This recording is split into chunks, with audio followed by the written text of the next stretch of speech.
ഇടനെഞ്ചിൽ വെടിയുണ്ടകളേറ്റുവാങ്ങി പിടഞ്ഞു വീണ അനേകം പോരാളികളുടെ സ്വപ്നമായിരുന്നു ഈ സ്വാതന്ത്ര്യം. നൊന്തുപെറ്റ മക്കൾ തൂക്കിലേറുന്നത് കാണേണ്ടി വന്ന പെറ്റ വയറിന്റെ പ്രാർത്ഥനയായിരുന്നു ഈ സ്വാതന്ത്ര്യം.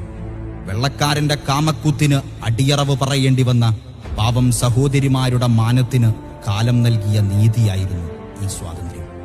ജാലിയൻ വാലാബാഗിലും വാഗൺ ട്രാജഡിയിലുമൊക്കെ പിടഞ്ഞു മരിച്ച മനുഷ്യർ അവസാന ശ്വാസത്തിലും കാത്തുവെച്ച വികാരമായിരുന്നു ഈ സ്വാതന്ത്ര്യം. പാടിപ്പയറ്റിയ പടവാളുകൾ വാഴ്ത്തപ്പെടട്ടെ. അക്ഷരക്കൂട്ടുകൾ കൊണ്ട് വീര്യം പകർന്ന തൂലികകൾ വാഴ്ത്തപ്പെടട്ടെ. പോരാളികളും പോരാട്ടങ്ങളും വാഴ്ത്തപ്പെടട്ടെ. കാവലാളാവുക. പൂർവികർ പൊരുതി നേടിത്തന്ന സ്വാതന്ത്ര്യത്തിന്റെ